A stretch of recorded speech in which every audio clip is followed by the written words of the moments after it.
Hi guys, this is Wences from Below the Radar Above the System, and today we're going to talk about how to deal with an ISFJ if you're an INFJ. The relationship between both those personality types are called lookalike personality relationships because our creative functions are the same. If you've heard other videos, I've talked about this. The first and our inferior function are their accepting functions, meaning that's how we see the world. That's why we get along so well with ESTPs who have the same accepting functions, besides that they have everything else in common. But NI and SE is the realm we live in. That's how we see the world, and more NI of course than SE. But those are really things that are set, and everything else that we create and comes in forms things we accept in our reality. So we create FE, but we also create TI because we get the information through our NI, and then it's our point or our task to really make a system out of it. So we create a system, we create a TI system. And with ISFJs, it's the same. The difference, because they have as a second function FE and as a third function TI, but the reality they live in is different. They have the SINE world, and when it comes to that, there's always going to be some kind of world the other partner is living in that we can understand, and they can't really understand where we're living in. But as long as you keep it, if you're being honest, and if you really share your thoughts and your perception, it will be much easier to get a common ground with them. In general, ISFJs are carefree, meaning when they do something, they do it for the moment, so they feel better right away. I know this always sounds like so inferior to do something just carefree and not farsighted like we are, but it's not that way. It's just the impact they have is really evident to them right now and that second. That's why they have to react, and that's how it is with all personality types who are carefree. This is always some kind of issue, I think, for INFJs, for people who act carefree, because we kind of assume that's their general approach to life, and if they react like this in 1 second, then we think they don't get it. But it's just their first reaction. If you keep on doing it, there's a high chance that maybe you will even come to a similar conclusion at some point, but you shouldn't take everything at face value right at that second when people react. Just be a little patient with them. They have the so-called democratic worldview, and we have the aristocratic worldview. This is, for example, something I think doesn't sound very well when it comes to INFJs, but it shouldn't be taken with value at all. Aristocratic just means that when we see a group of people and we see they have some kind of similarities to us, they're already much closer to us and much more, we like them rather than somebody who doesn't belong to us in some kind of personal value system we have established. It may be because they're INFJs, or because they also like some kind of our favorite author, so because they like the same music we like, or whatever it is. But we kind of have those little categories, and ISFJs don't have that. So sometimes I've met ISFJs who fit in a lot of categories that I fit in, and I thought we are so similar, and there's a really fast bond between us just based off these things, just as a starting point. With ISFJs, it's different. They don't judge you by those things. They judge each person individually based on, are you trustworthy, are you a good person, do you have the values I as an ISFJ care about. So be careful and don't get discouraged when you have a situation like this and you feel like, oh, I thought we had such a good relationship, or we have so much in common, why don't you share that? Well, for them, those things that are important to you, as in systems that would categorize you two in the same position, don't count. So, this is just something we have to take that's just how it is, and there's no problem with it.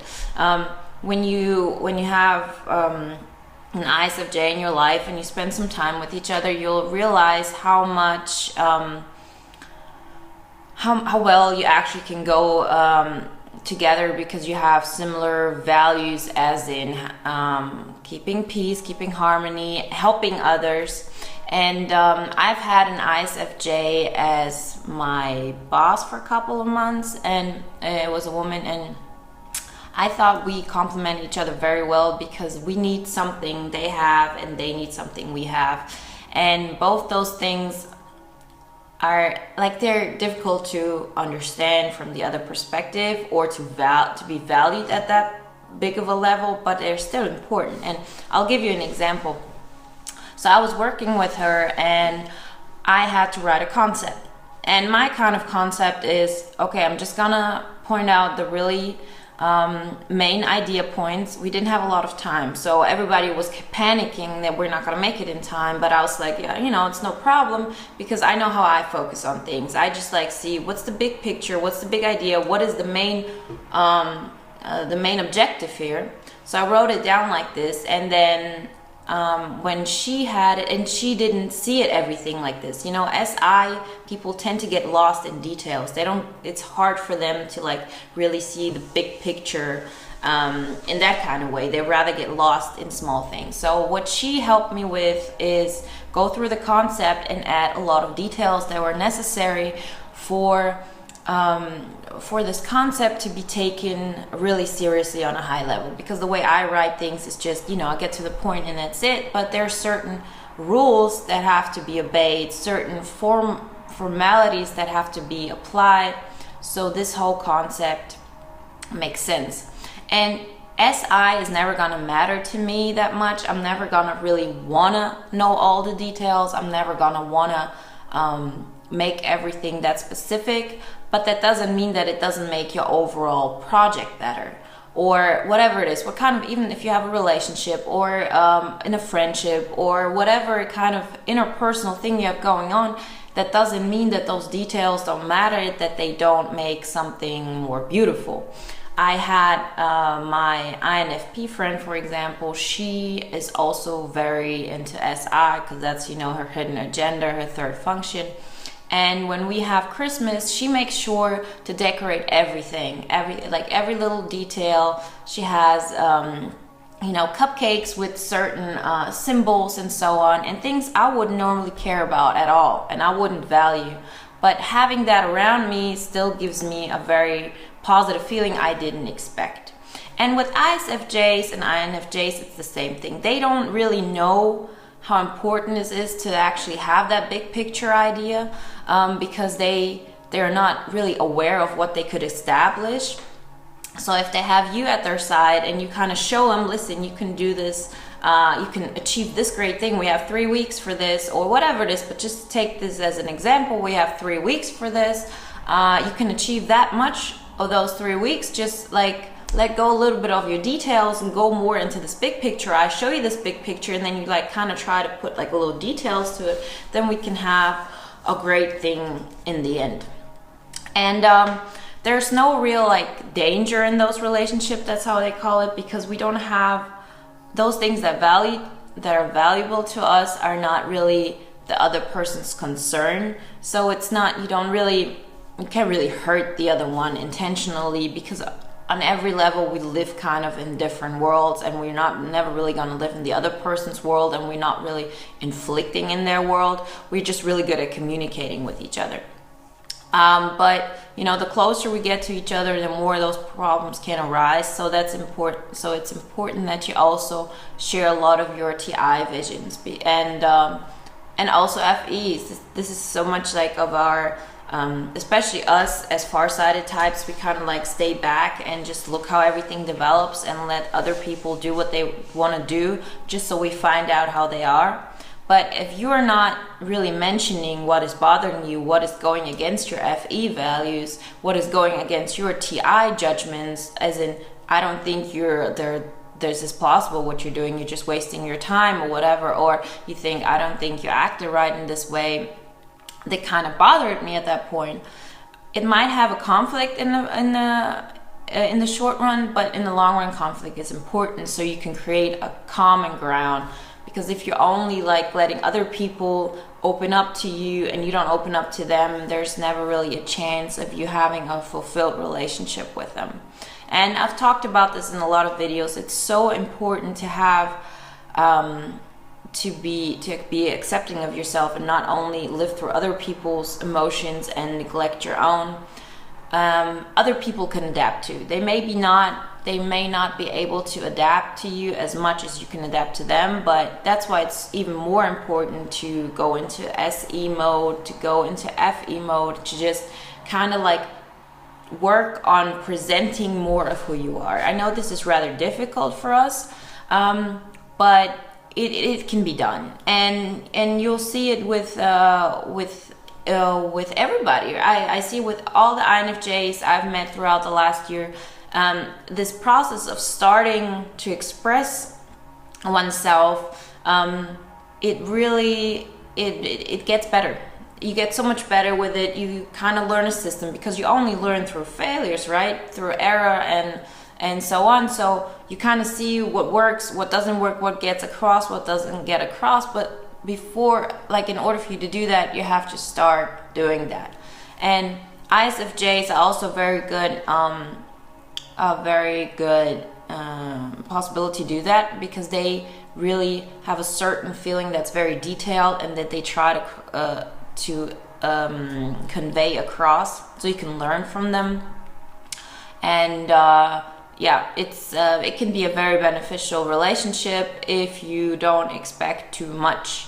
And expecting too much in a sense of wanting to live through them, because they will always have some kind of different objectives in the end. But as I said, the more you know yourself, the more you express yourself, the more you're going to be able to get along with other personality types and other people. And one thing you can also take under consideration when it comes to SI dominance is their catastrophizing nature due to their inferior NE, which means that for them sometimes a possible outcome can be really horrifying. You know, it's if you have an NE dominant type, they can deal with a lot of different scenarios and be able to deal with them very well. So if you're an NE type and you move a lot, it's probably not that big of a deal for you, because you can deal with all kinds of situations. For SI dominant, it's rather hard, because they're very traditional. They know what they are and they want to stay comfortable. So let's say also the same example with those in 3 weeks we have to get that project done. They might have a little bit of thinking about what worst thing can happen and so on. And it's important that we kind of don't really just push it away all the way, because we tend to say, come on, that's not a big deal, just forget about it. And people will feel that you're not taking them seriously, and their emotions are as important as yours. And also with things that we don't understand, it's important that we kind of keep both on the same level. So if they're worried about it, the best thing you can do is just, state your opinion, but not putting theirs down, as in, I think we're gonna make it, we have all the things we need. Maybe you can present a plan, as in, the first week gonna do that, the second week gonna do that, and everything will be all right. I'm there and you can trust me. This is of course just the example in this, but in real life you'll see how these things also work and can help for this positive relationship. Don't expect ISFJs to really get your NI vision. How can they? That's something they neglect. That's one of their weakest functions. That's the same thing for us to really value SI that much. And as long as you don't expect it from others, you don't have that big of expectations towards them, and you also make sure that you show them right away that you don't value SI too much. Like, you can be thankful for their contribution, and you can tell them, oh, I really need this, thank you so much, you helped me with this because I'm really bad at this. But don't don't alter yourself too much. Don't like really go into pretending to be like them, mirroring them. I know it sounds like kind of like, why would anybody do that? But it's an unconscious thing we do, and try to really consciously think about, okay, I'm gonna be myself, I'm gonna say what I like, and then the chances are really good that you'll have a positive relationship with them. Okay, so this is it for how to deal with an ISFJ if you're an INFJ. Talk to you soon. Bye.